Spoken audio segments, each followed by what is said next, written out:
আজ রান্না হবে ট্যাংরা মাছের ঝাল।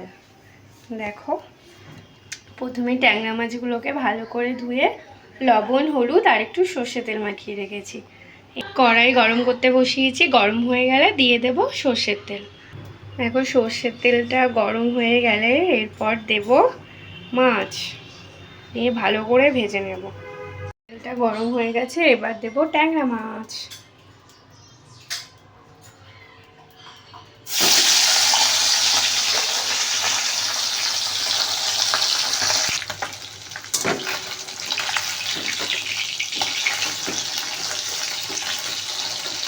মাছগুলোকে ভালো করে উল্টে পাল্টে ভেজে নেব।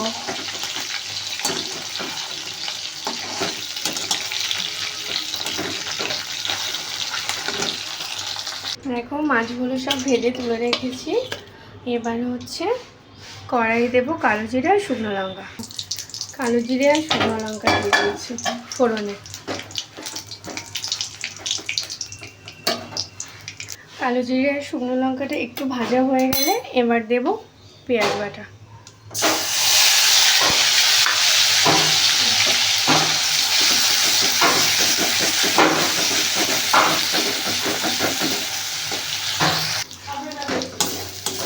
দেখো, এই পেঁয়াজটা একটু ভাজা ভাজা হয়ে গেছে। এরপর দেব আদা, শুকনো লঙ্কা আর রসুনের পেস্ট, আর এর মধ্যে টমেটোও দেওয়া আছে। এবার ভালো করে কষিয়ে নেব।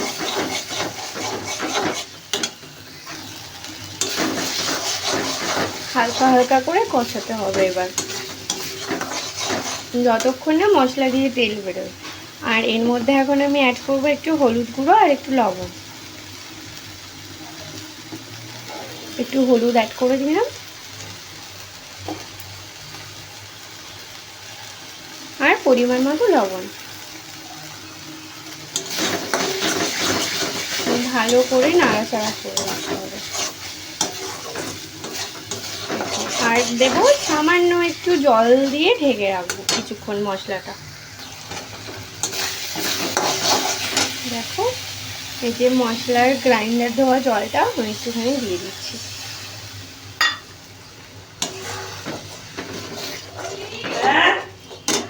একটুখানি জল দিয়ে আমি কিছুক্ষণ রেখে দিয়েছিলাম। এবার ঢাকাটা সরিয়ে দিচ্ছি। দেখো, নেড়ে নিচ্ছি।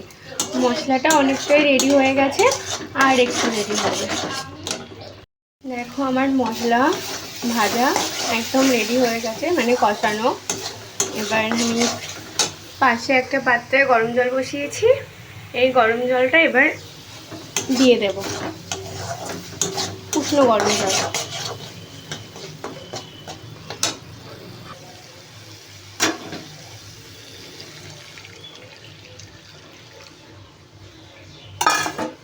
যতটা জল লাগবে পরিমাণ বুঝে দিতে হবে।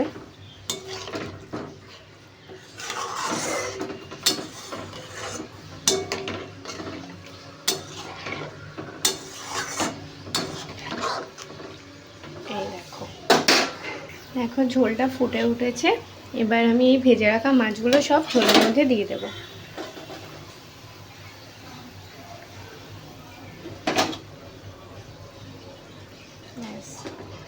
দিয়ে কিছুক্ষণ ঢেকে রাখবো, ঢেকে ফুটতে দেব। দেখো, আমার ট্যাংরা মাছের ঝাল অলমোস্ট রেডি। এই দেখো, দেখেছো তেল ছেড়েছে কি সুন্দর, আর দেখতে কিন্তু কত সুন্দর হয়েছে। আর একটু ফুটতে দেবো, আর একটু ফুটলেই রেডি একদম। এটা গরম গরম ভাতের সঙ্গে যা লাগবে না। দেখো, আমার ট্যাংরা মাছের ঝাল একদম রেডি। এই দেখো, পুরো রেডি হয়ে গেছে। একটু হালকা করে গরম মশলা ছিটিয়ে দেবো, ব্যাস।